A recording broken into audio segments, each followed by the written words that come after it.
تحریک جو ہے وہ عملی طور پر 28 رجب سے شروع ہوئی تھی، وہ یعنی 8 محرم کے دن تک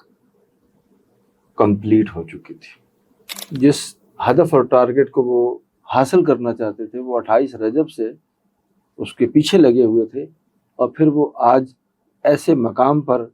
یہ لشکر پہنچ چکا تھا کہ جو ہر طرف سے گھیرا جا چکا ہے۔ 3 دن سے ان کا پانی بند کر دیا گیا ہے، کسی کو وہاں پہ آنے جانے کی اجازت بھی نہیں ہے، اور پھر ہر طرح کے جو مذاکرات بھی اس دن میں جو ہو رہے ہیں وہ بھی اختتام پذیر ہو گئے۔ تو امام حسین علیہ السلام نے حضرت عباس اپنے بھائی کو بھی، اور جو آپ کی فوج کے سپہ سالار ہیں، انہیں بھیجا کہ آپ جائیں اور اس فوج کے ساتھ جو ہے وہ جا کے لشکر کے ساتھ مذاکرات کریں۔ امام حسین علیہ السلام کی ترجیحات میں جنگ پہلا انتخاب نہیں ہے۔ امام حسین علیہ السلام کی جو ترجیحات ہیں وہ ہدایت ہے۔ یزید اپنی دنیا اس میں دیکھ رہا ہے، اپنے اقتدار کو مضبوط ہوتے ہوئے اس بات پہ دیکھ رہا ہے کہ حسین ابن علی قتل ہو جائیں۔ ابن زیاد یہی چاہتا ہے کہ میرا اقتدار دوام پکڑ جائے گا کہ جو ہے وہ حسین ابن علی قتل ہو جائیں۔ عمر ابن سعد یہی چاہتا ہے کہ حسین قتل ہو جائیں تاکہ مجھے رہ کی حکومت جو ہے وہ مل جائے۔ تو دشمنان امام حسین علیہ السلام لشکر یزید کی خواہش یہی ہے کہ امام حسین اور ان کے اصحاب کو 9 محرم کے دن ہی شب عاشور کو حضرت امام حسین علیہ السلام نے پہلی تو یہ کہ اس رات کو 3 حصوں میں تقسیم کیا۔ ایک حصہ میں اپنے اصحاب کے ساتھ، ایک حصہ میں اپنی اہل بیت اور جو خاندان عصمت و رسالت کی خواتین اور جو عاشور کے دن کے بعد کے مراحل ہیں ان کی اس ٹیم کے ساتھ، اور تیسرا حصہ جو ہے وہ آپ نے اپنے پروردگار کے لیے رکھا۔ یہ کربلا کے جتنے بھی امام حسین کے نعرے اور آوازیں ہیں، جتنی بھی ندائے حسینی ہیں، وہ در حقیقت میں ندائے مہدی بھی وہی کامیاب وہی ہوئے ہیں کہ جنہوں نے امام سے محبت کا صرف اظہار نہیں کیا بلکہ امام کی آواز پر لبیک کہا ہے۔ اگر ہم امام کی آواز پر لبیک کہتے ہیں تو پھر ہم اصحاب امام حسین علیہ السلام کے نقش قدم پر چلتے ہیں، اور ان کے نقش قدم پر چلنے کا مطلب یہ ہے کہ دنیا میں بھی سرفراز اور سربلند ہے، آخرت میں تو یقیناً وہی سرفراز اور سربلند ہے کہ جنہوں نے خدا کے مشن اور خدا کے راستے پر جو ہے وہ خدا کی حجت کا جو ہے وہ ساتھ دیا ہے۔ اعوذ باللہ من الشیطان الرجیم، بسم اللہ الرحمن الرحیم، اللہم صلی علی محمد وآل محمد وعجل فرجہم۔ السلام علیکم ناظرین، ندائے حسین کے آج کے پروگرام میں ہم امام حسین علیہ السلام کے فرمودات جو کہ 9 محرم الحرام اور شب عاشور اور ان واقعات پر گفتگو کریں گے، تاکہ ہم واقعہ کربلا کے مقاصد ان سے سبق حاصل کر سکیں اور ان کو اپنی زندگی پر لاگو کر سکیں۔ گفتگو کرنے کے لیے ہمارے مہمان جناب مولانا صادق عباس صاحب، السلام علیکم آغا صاحب۔ وعلیکم السلام ورحمۃ اللہ وبرکاتہ۔ آغا صاحب، 9 محرم الحرام کی اہمیت کیا ہے؟ کیا یہ شب عاشور کا پیش خیمہ ہے صرف؟ بسم اللہ الرحمن الرحیم وبہ نستعین انہ خیر ناصر و معین۔ السلام علی الحسین وعلی علی ابن الحسین وعلی اولاد الحسین وعلی اصحاب الحسین۔ السلام علیکم یا جمیع شہداء کربلا ورحمۃ اللہ وبرکاتہ۔ اما بعد فقد قال رسول اللہ صلی اللہ علیہ وآلہ وسلم ان الحسین مصباح الہدی و سفینۃ النجات۔ مجاہد بھائی، آپ نے جو 9 محرم کے حوالے سے سوال کیا کہ یہ کیا عاشور اور شب عاشور کا مقدمہ ہے یا اس کی اہمیت کیا ہے، تو آپ یہ اندازہ لگائیں کہ جو سفر یا جو تحریک جو ہے وہ عملی طور پر 28 رجب سے شروع ہوئی تھی، وہ یعنی 8 محرم کے دن تک کمپلیٹ ہو چکی تھی۔ طرف مقابل جو لشکر یزید ہے اس کی بھی مکمل تیاری ہو چکی تھی، اور انہوں نے تو دوسرے لفظوں میں فتح کے شایانے بجانے کے لیے، آمادگی اور جشن منانے کے لیے بالکل تیار تھے، چونکہ جس ہدف اور ٹارگٹ کو وہ حاصل کرنا چاہتے تھے وہ 28 رجب سے اس کے پیچھے لگے ہوئے تھے، اور پھر وہ آج ایسے مقام پر یہ لشکر پہنچ چکا تھا کہ جو ہر طرف سے گھیرا جا چکا ہے۔ 3 دن سے ان کا پانی بند کر دیا گیا ہے، کسی کو وہاں پہ آنے جانے کی اجازت بھی نہیں ہے، اور پھر ہر طرح کے جو مذاکرات بھی اس دن میں جو ہو رہے ہیں وہ بھی اختتام پذیر ہو گئے۔ کیوں یہ مذاکرات کس بات کے تھے؟ امام حسین علیہ السلام چراغ ہدایت ہیں اور سفینہ نجات ہیں، وہ آخری وقت تک بھی جنگ کو شروع کرنے والوں میں اپنا شمار نہیں کروانا چاہتے، اور اسی لیے آپ نے ہمیشہ سے دشمن کے لشکر کے ساتھ گفتگو کی ہے، بات چیت کی ہے، سمجھایا ہے۔ تو امام حسین علیہ السلام نے حضرت عباس اپنے بھائی کو بھی، اور جو آپ کی فوج کے سپہ سالار ہیں، انہیں بھیجا کہ آپ جائیں اور اس فوج کے ساتھ جو ہے وہ جا کے لشکر کے ساتھ مذاکرات کریں، بات چیت کریں، ان کے ارادوں کو بھی دیکھ لیں کہ وہ ان کا کیا ہے، اور اپنے حوالے سے بھی انہیں بتائیں تاکہ ہم اگلا جو لاہ عمل ہمارا بھی ہے اس کو جو ہے وہ اس کے مطابق جو ہے وہ چلا جائے۔ تو اب جب یہ مذاکرات بھی ناکام ہوتے ہیں تو حضرت امام حسین علیہ السلام کو جب یہ بتایا جاتا ہے کہ طرف مقابل جنگ کرنا چاہتا ہے اور آج ہی جنگ کرنا چاہتا ہے، یہ دوسرے لفظوں میں وہ دن ہے کہ جس دن یزید کا جو لشکر ہے وہ اپنی آمادگی کی بنا پر تیار ہے کہ وہ اس مارکے سے اپنا جو ہے وہ اس کو سر کرے۔ امام حسین علیہ السلام جو ہیں، چونکہ سارے صحابی جتنے بھی ان کے لشکر کے افراد ہیں وہ سارے لشکر پہنچ چکے ہیں، امام حسین بھی ہر ایک پر جو ہے وہ اتمام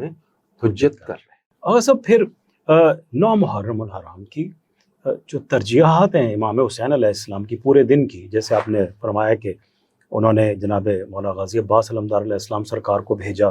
تاکہ وہ اپنا جو پیغام ہے ان تک پہنچائے اور ان کو جنگ سے منع کرنے کی، روکنے کی کوشش کریں، تو ترجیحات کیا ہیں امام حسین علیہ السلام کی؟ دیکھیں، امام حسین علیہ السلام کی ترجیحات میں جنگ پہلا انتخاب نہیں ہے۔ امام حسین علیہ السلام کی جو ترجیحات ہیں وہ ہدایت ہے۔ اچھا، ہدایت جو ہے وہ اگر طرف مقابل بات سے، نصیحت سے سمجھ جاتا ہے تو بھی ٹھیک ہے، اگر نہیں سمجھ میں آتی تو امام حسین علیہ السلام اپنے خون سے اور اپنے شہادت سے بھی طرف مقابل پر اتمام حجت اور اس کی جسے کہتے ہیں اس سے بھی ہدایت۔ اچھا، پھر یہ کہ ان کی ہدایت امام کے سامنے مقصود نہیں، قیامت تک آنے والے مسلمانوں کی بھی ہدایت ہے، اور پیغمبر کے اس فرمان کی لاج بھی رکھنا ہے۔ تو امام حسین علیہ السلام کی جو حکمت عملی وہ یہ ہے کہ لوگوں کو چراغ ہدایت بھی کی جائے، نجات کا راستہ بھی دکھایا جائے، البتہ اب جو جس کا اہل ہے وہ اس کا انتخاب کر لے۔ اور سب عمر سعد جو کہ یزید کے لشکر کا سپہ سالار ہے وہاں پر، اس کی کیا خواہش تھی؟ دیکھیں، عمر ابن سعد جو ہے وہ تو اپنی جتنی بھی خواہشات تھی نا اس کی، وہ تو وہاں پہ اسے پورا ہوتے ہوئے دیکھ رہا تھا۔ اب اس کی خواہش یہی ہے کہ میرا انتخاب کس لیے کیا گیا ہے، مجھے کیوں چنا گیا ہے۔ البتہ یہ صرف عمر ابن سعد نہیں، یزید نے جتنے بھی بندوں کو کربلا میں امام حسین علیہ السلام کے ساتھ جنگ کرنے کے لیے اہم عہدوں پر فائز کیا ہے، اہم عہدے جو ہیں وہ دیے ہیں، وہاں پر بندے بھی سارے چن چن کے رکھے۔ کوفہ کے گورنر کو پہلے معزول کیا گیا اور اس کی جگہ پر جو ہے وہ ابن زیاد کو لایا گیا۔ اب ابن زیاد بھی وہ بندہ ہے کہ جو ظلم و جور میں اور یزید کی حکم کی اطاعت کے لیے وہ کوئی بھی اقدام اٹھانے کے لیے اس سے پیچھے ہٹنے والا نہیں ہے۔ اسی لیے اس نے بھی، کیونکہ خون حسین اور قتل امام حسین کوئی معمولی واقعہ نہیں تھا، اس کے لیے بھی جو انہوں نے عمر ابن سعد کا انتخاب کیا وہ بھی بڑا ہی نفسیاتی اعتبار سے بھی دیکھا، کیونکہ عمر ابن سعد کی نظر میں رے کی حکومت کی گورنری تھی، وہ یہ چاہتا تھا کہ رے کی حکومت مجھے ملے۔ اسے بھی جب پہلے کہا گیا کہ امام حسین علیہ السلام کو قتل کرنا پڑے گا تو وہ آمادہ نہیں ہوا تھا۔ اچھا، جب نہیں ہوا لیکن کہا جب رے میں سے اور دونوں میں سے کس کا انتخاب کرنا ہے، تو اس نے کہا کہ پھر میں امام حسین کو قتل کرنے کے لیے آمادہ ہوں رہا۔ اب وہ تو یہاں پہ یہ چاہ رہا ہے کہ امام حسین کو جو ہے وہ کیا کیا جائے، جنگ کی جائے، اور میرے پاس اتنی لشکر موجود ہے، ہم اس جنگ میں امام حسین علیہ السلام بچ نہیں سکتے، اور واقعاً ایسا ہی ہوا۔ امام حسین علیہ السلام اور ان کے اصحاب باوفا جو ہیں وہ سارے کے سارے جو ہیں وہ شہید ہو گئے۔ ان کی پلاننگ منصوبہ بندی یہی تھی، ان کی خواہش یہی تھی، یعنی جس کے نانا کا کلمہ پڑھنے والے ہیں اس کے نواسے کو جو ہے وہ 3 دن کا بھوکا پیاسا قتل کرنے کے لیے آمادہ ہیں، محض اپنی خواہشات کی پیروی کے لیے۔ اچھا، ان خواہشات کی پیروی سے جو اوپر مرکزی حکومت ہے، وہ جو پچھلا آرڈر ہے، ساروں کی خواہشات، یعنی جتنے بھی ہوا و ہوس اور خواہشات نفسانیہ کی پرستش کرنے والے ہیں، جو دنیا کے طلبگار ہیں، وہ اپنی دنیا صرف اسی میں دیکھ رہے ہیں۔ یزید اپنی دنیا اس میں دیکھ رہا ہے، اپنے اقتدار کو مضبوط ہوتے ہوئے اس بات پہ دیکھ رہا ہے کہ حسین ابن علی قتل ہو جائیں۔ ابن زیاد یہی چاہتا ہے کہ میرا اقتدار زمام پکڑ جائے گا کہ جو ہے وہ حسین ابن علی قتل ہو جائیں۔ عمر ابن سعد یہی چاہتا ہے کہ حسین قتل ہو جائیں تاکہ مجھے رہ کی حکومت جو ہے وہ مل جائے۔ تو دشمنان امام حسین علیہ الصلوۃ والسلام، لشکر یزید کی خواہش یہی ہے کہ امام حسین اور ان کے اصحاب کو 9 محرم کے دن ہی شہید کیا۔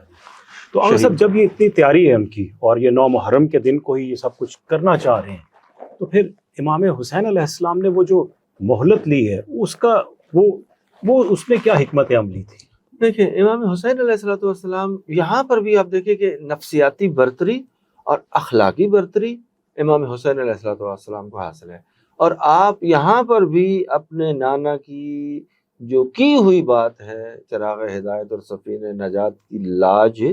رکھ رہے ہیں، اور انہوں نے کہا کہ دیکھو تمہارے حساب و کتاب میں تو ہم تمہارے نرغے میں ہیں، تم ہم پر غلبہ پالو گے، ہمیں قتل کر دو گے، فتح تمہاری ہو جائے گی، 1 دن کی مہلت، آپ بھی لے لیں ہم بھی لے لیں، دونوں کا اینگل ڈیفرنٹ ہے، آپ ذرا یہ سوچ لو کہ کس کو قتل کر رہے ہو، تاکہ کوئی بندہ بھی یہ نہ کہ اچھا دیکھیں جب کوئی بڑا ایونٹ ہوتا ہے تو اس کی خبر آخری سپاہی تک چلی جاتی ہے، آخری سپاہی کو بھی یہ پتا ہے کہ آج ہم نے لڑنا ہے، لیکن یکدم جنگ رک جاتی ہے تو پھر وہ سوال کرے گا کہ بھائی کیوں جنگ نہیں ہوئی؟ تو یہ میسج ڈیلیور کرنے کی بھی ایک حکمت عملی تھی کہ لشکر یزید کا کم از کم وہاں پر جو موجود افراد ہیں ان میں سے کوئی بندہ یہ نہ کہہ سکے کہ میں آج کس کام کو کر رہا ہوں اور مجھ سے کون سا کام کروایا جا رہا ہے۔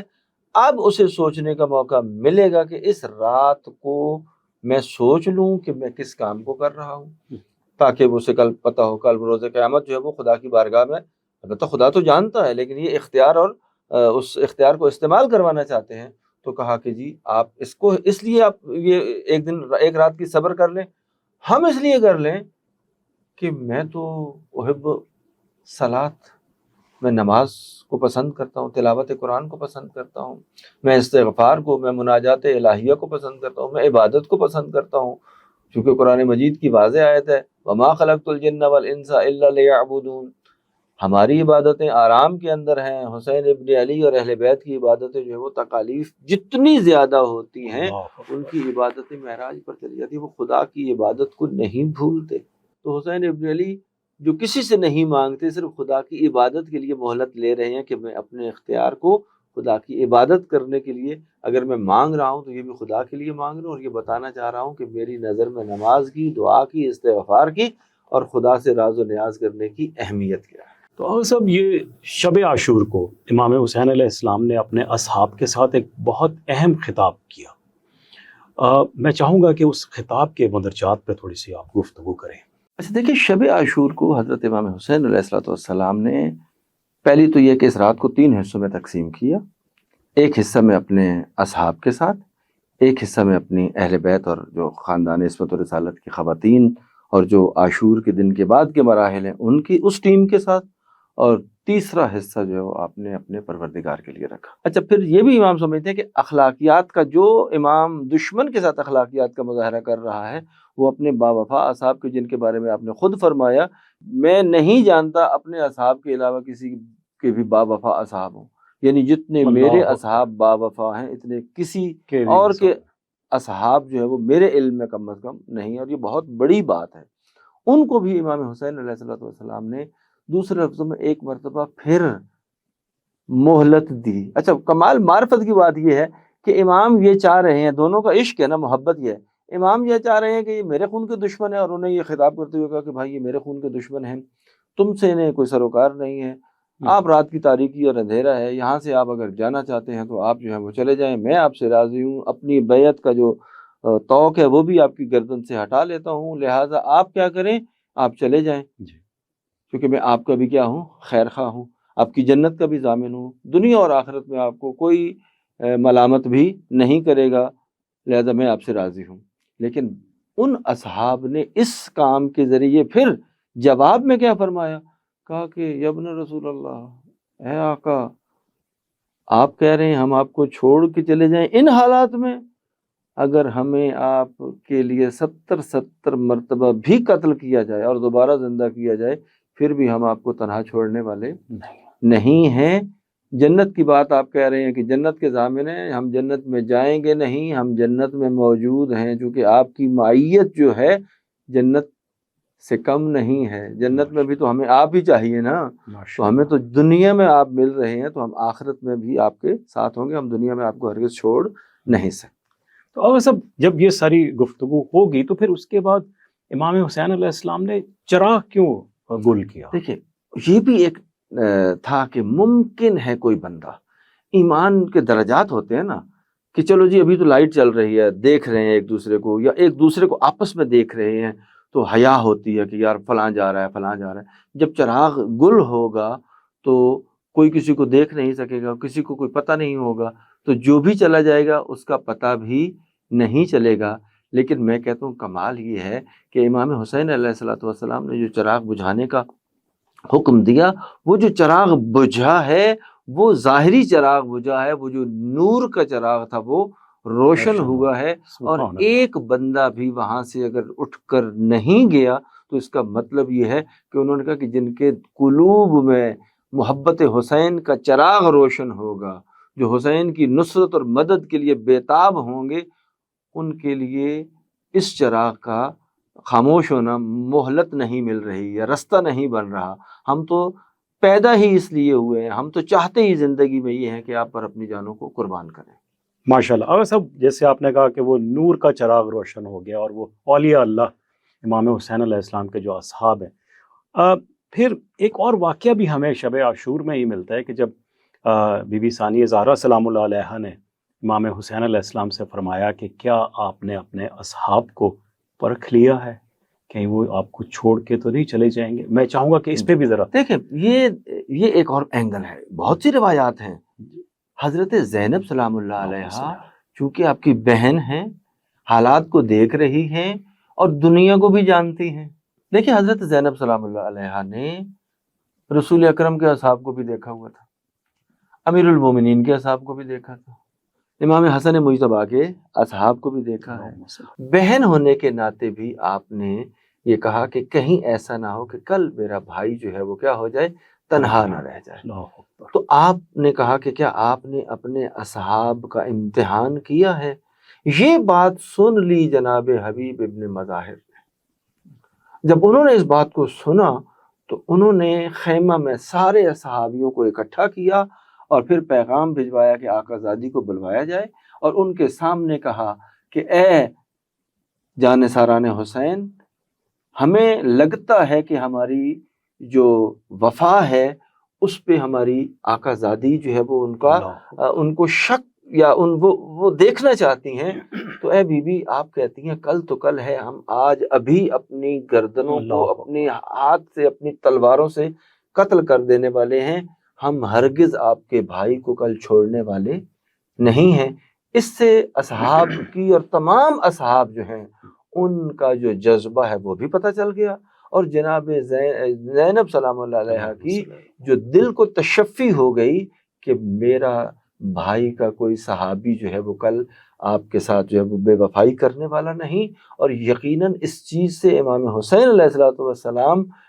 کا جو دل ہے وہ بھی ٹھنڈا ہوا کہ میرے صحابی کہ جن کے بارے میں یہ کہتا ہوں کہ ان سے بہتر کسی کو اصحاب میسر نہیں ہوئے، یہ اس کے اہل بھی ہیں۔ بے شک، ماشاءاللہ۔ اب سب ان اصحاب نے، ان اولیاء اللہ نے اپنے وقت کے امام کو کسی بھی حال میں نہیں چھوڑا۔ اس واقعہ کربلا سے آج کے منتظرین کو اپنے وقت کے امام کے لیے کیا سبق ملتا ہے؟ دیکھیں سب سے پہلا سبق جو ہمیں اصحاب امام حسین سے ملتا ہے وہ یہ ہے کہ انہیں اپنے وقت کے امام کی معرفت ہے، اور اس معرفت کے نتیجے میں وہ یہ جانتے ہیں کہ ان کی ہر ایک آواز پہ، ان کی ہر ندا پر وہ لبیک کہہ رہے ہیں، اور صف اول میں کھڑے ہیں، پیچھے نہیں ہیں۔ ابھی امام کا اشارہ ہوتا ہے تو وہ آمادہ اور حاضر ہیں۔ ٹھیک ہے، تو آج ہماری کیا ذمہ داری بنتی ہے؟ ان سے کیا سبق لیں کہ اپنے زمانے کے امام کی معرفت اور امام کی اس آواز کے جو امام حسین علیہ السلام کی ہی آواز ہے، حل من ناصر ینصرنا، یہ کربلا کے جتنے بھی امام حسین کے نعرے اور آوازیں ہیں، جتنی بھی ندائے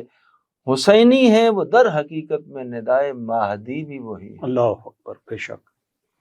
تو اگر ہم دیکھیں کہ کامیاب کون ہوا ہے، کامیاب وہی ہوئے ہیں کہ جنہوں نے امام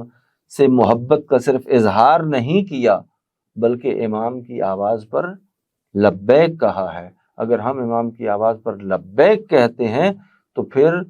ہم اصحاب امام حسین علیہ السلام کے نقش قدم پر چلتے ہیں، اور ان کے نقش قدم پر چلنے کا مطلب یہ ہے کہ دنیا میں بھی سرفراز اور سربلند ہے، آخرت میں تو یقیناً وہی سرفراز اور سربلند ہے کہ جنہوں نے خدا کے مشن اور خدا کے راستے پر جو ہے وہ خدا کی حجت کا جو ہے وہ ساتھ دیا ہے۔ جی، تو ناظرین، اس سے واقعہ کربلا سے جو ہمیں سبق حاصل ہوتا ہے، اور خاص طور پہ اصحاب امام حسین علیہ السلام نے اپنے کردار سے اور اپنے عمل سے یہ ثابت کیا کہ انہوں نے اپنے وقت کے امام کو تنہا نہیں چھوڑا۔ آغا صاحب نے بہت خوبصورت انداز میں بتایا کہ انہیں اپنے امام کی معرفت تھی۔ ہمیں ان ایام عزا میں کچھ دیر کے لیے یہ سوچنا چاہیے کہ ہمیں اپنے وقت کے امام کی کتنی معرفت ہے،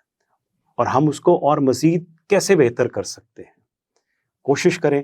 کہ ہم اپنے وقت کے امام کے قریب ہو جائیں اور ان کا قرب حاصل کریں، اور ان کی وہ آواز جو کربلا سے چلی آ رہی ہے، حل من ناصر ینصرنا، اس پہ ہم لبیک کہہ سکیں، اس دعا کے ساتھ کہ ہم علامہ صاحب، آپ، ہم سب کو اللہ تعالیٰ امام زمانہ جل اللہ تعالیٰ فرج شریف کے مددگاروں، جانثاروں میں شامل کریں۔ اگلے پوڈ کاسٹ تک کے لیے آپ سے اجازت چاہیں گے۔ السلام علیکم ورحمۃ اللہ وبرکاتہ۔